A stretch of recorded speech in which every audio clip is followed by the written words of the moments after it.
It's time for Marketing Monday, Olympic Marketing! Me. Dude, why do I never, ever get these right?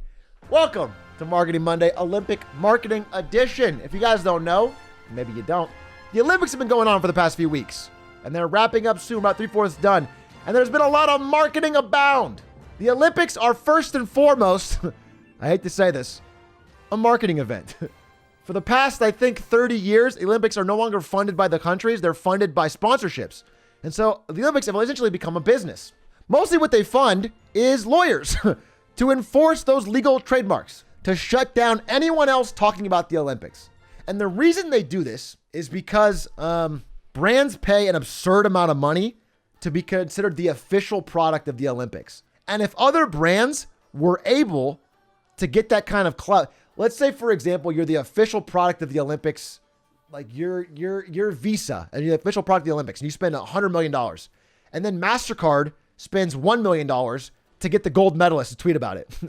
And then all of a sudden, you look like the fucking chump, and they have the gold medalist, like holding up a fucking MasterCard. So that's why the legal team is so involved. They stop any other brand from doing Olympic-related stuff. You can't say the word Olympics. You can't say Tokyo Olympics. You can't even like use Tokyo Games. You can't. There's a lot of things you can't say. And I can say them. I'm doing this is called commentary. This is fair use. I can't say them to promote a product. If I was like, check out my new, they could shut me down for this. They're good. Like if I were to do that, then you could shut me down. That would end my channel. The prices have gotten incredibly high. And actually this year, it's interesting. The anger from the brands has been really high because viewership is at an all-time low.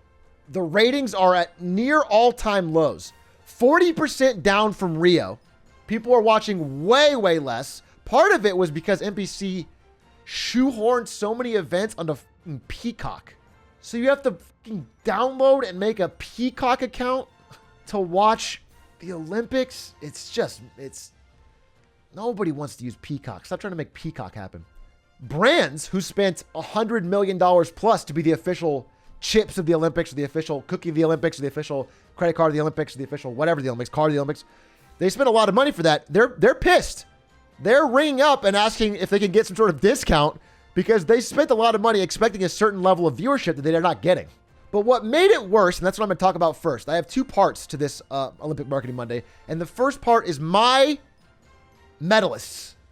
I'm going to give a bronze, silver, and gold medal for the best of the Olympics. Okay? The best ads of the Olympics. I watched them all. I watched every single one, so you don't fucking have to.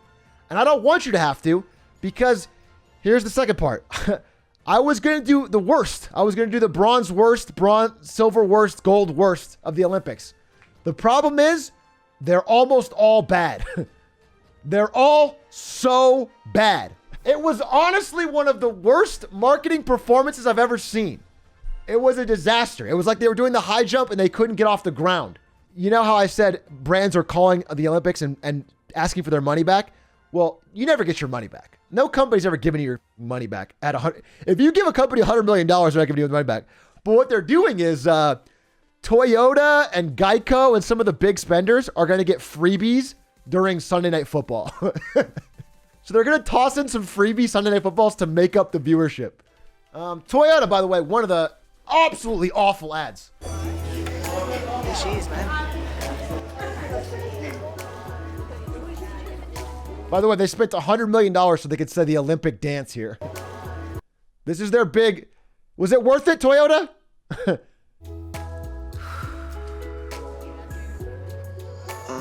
Hey, Maya. Hey, Mike. I was thinking if you want to go to the school dance with me. Yeah, totally. Experience the moment from anywhere. Toyota. Start your... Like everyone's just normal with it in the hall. It's like trying to. It's just impossibly cringe, and it has nothing to do with Toyota. And so before we get to the good ads, I have decided that I've figured out why most ads lately in general are getting so bad. A lot of professional ad agencies and marketers measure ad success is through these focus groups and these tests. And all these tests tell you are if the person is paying attention at all or maybe likes the joke in the ad. They have no concept of whether it increases the affinity for the brand or them remembering what your brand is at all or them wanting to fucking buy your product. Most importantly, they make these mistakes. And so I figured out, I have decided I've created the ultimate ad. So I'm going to play it for you now. I've created an amazing ad. And this is basically what every Olympic ad was like, but better because I did it better. Sir, they can cut the chain off the door, but they can't make us play. We've decided we're gonna finish what you started, sir. Our deepest fear is not that we are inadequate. Our deepest fear is that we are powerful beyond measure. It is our light, not our darkness, that most frightens us. Your playing small does not serve the world. There is nothing enlightened about shrinking so that other people won't feel insecure around you. We were all meant to shine as children do. It's not just in some of us, it's in everyone. And as we let our own light shine, we unconsciously give other people permission to do the same. As we are liberated from our own fear, our presence automatically liberates others. Sir, I just want to say thank you. You saved my life. Thank you, sirs. All of you.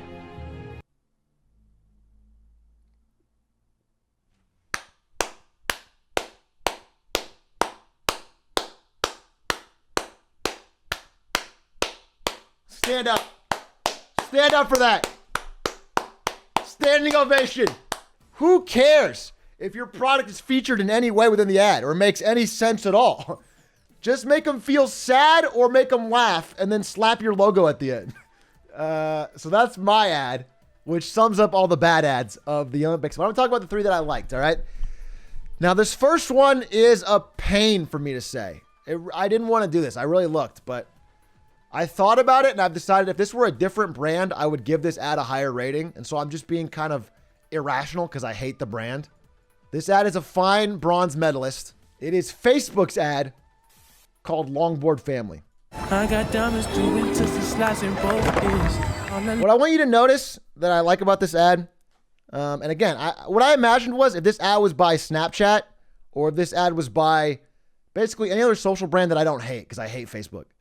If it was by somebody else, I would be more impressed with it. Because here's the thing. The timing of the ad is good. Skateboarding and longboarding is having a big resurgence, or not even resurgence, but it's in the ether more because it's the first time it's been the Olympics. So it's a hot moment to be interested in skateboarding and longboarding, etc. So right off the bat, there's going to be an exciting gold medalist for skateboarding, and they want to be aligned to that. So they have this.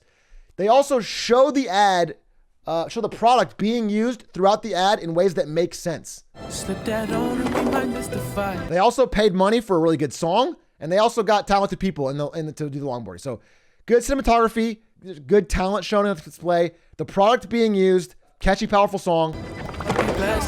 Living in the midst of.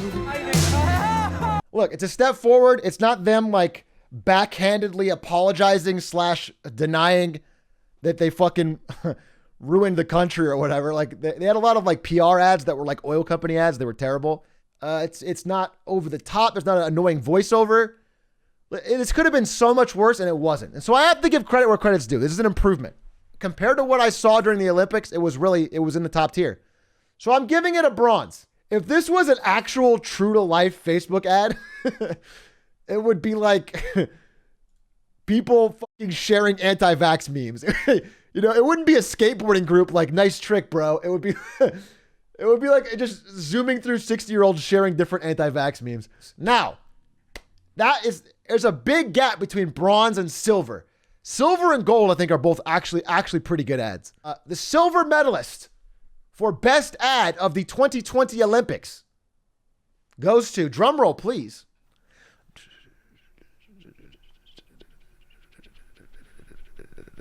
Taco Bell. Taco Bell with their nacho fries anime commercial.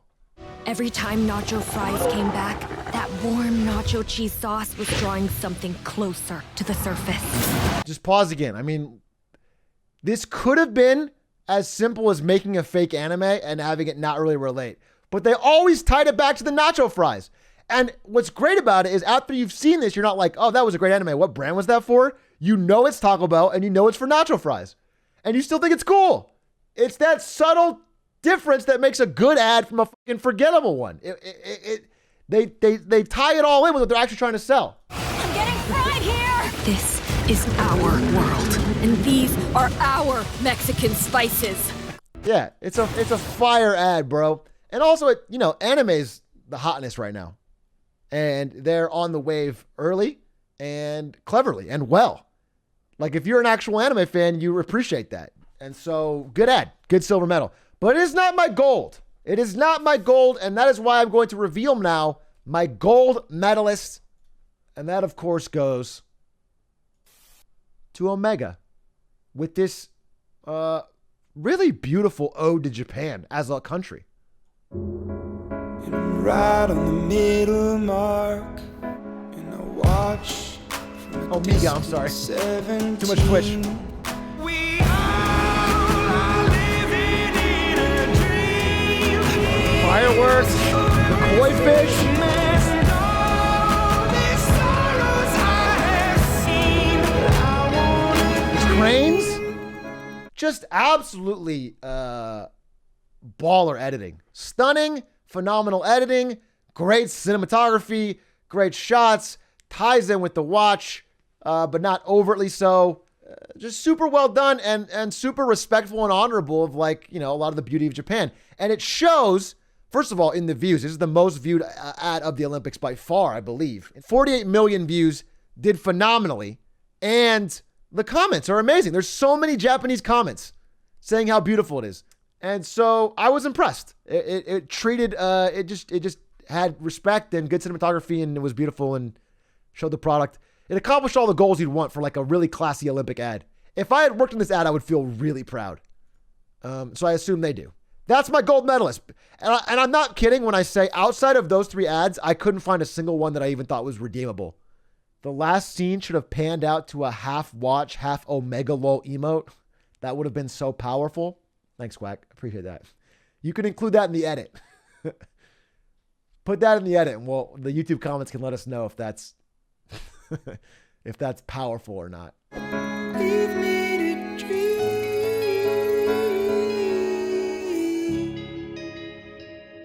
I want to talk about what I think is the greatest Olympic marketing story of all time, and the overall concept of ambush marketing.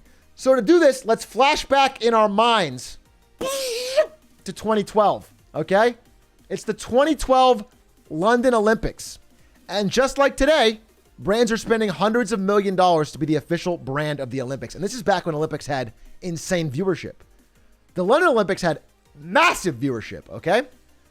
And every brand wants to be a part of it. And there's a bidding war between Adidas and Nike for the official athletic apparel of the Olympics. And surprise, surprise, Nike loses. Nike gets outbid. So Adidas spends $150 million for the rights to the London Olympics. And flash forward a few weeks, the Olympics are over, and Adidas has a few tweets mentioning them. They've gained almost no followers. And when polled, the average person thinks the official sponsor of the Olympics was Nike. And it was this concept of ambush marketing. Nike studied the rules, the specific rules of everything the IOC didn't allow them to do, and found every loophole they could use. They couldn't say London Olympics. They couldn't say Summer Olympics. They couldn't say London if it was the UK London. And so what they did was create this whole Find Your Greatness ad, this whole campaign. There's a lot of ads in this, but I'm going to show you one of them, where they use different Londons throughout the world. London, Ohio, London, Africa, all things they could legally fight as not being official trademarks.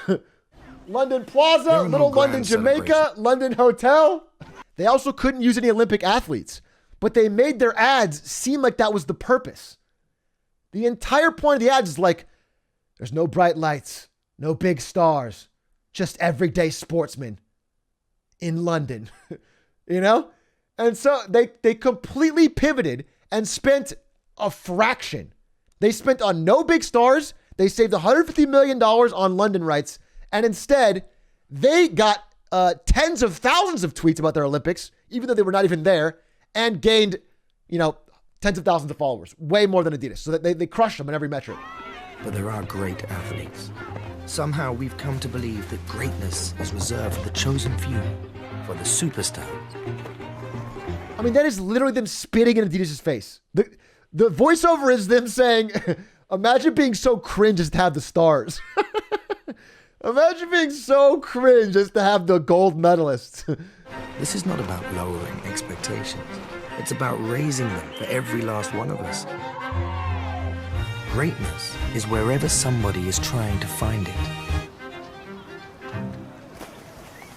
So they did this Find Greatness campaign, including this, again, one of my top 5 favorite ads of all time. The guy, the unbroken shot of the guy running. I think it's one of the most fucking creative, amazing ads. This is all part of their Find Your Greatness campaign, and it was an absolute smash success. They spent one fraction of Adidas and outperformed on every metric. And so for that reason, I want to give some daps to Nike for what I consider one of the greatest pieces of ambush marketing of all time and one of the greatest pieces of Olympic marketing of all time without ever being at the Olympics. And that, my friends, is the end of my Olympic Marketing Monday. I hope you enjoyed. That was, I thought that was a good one.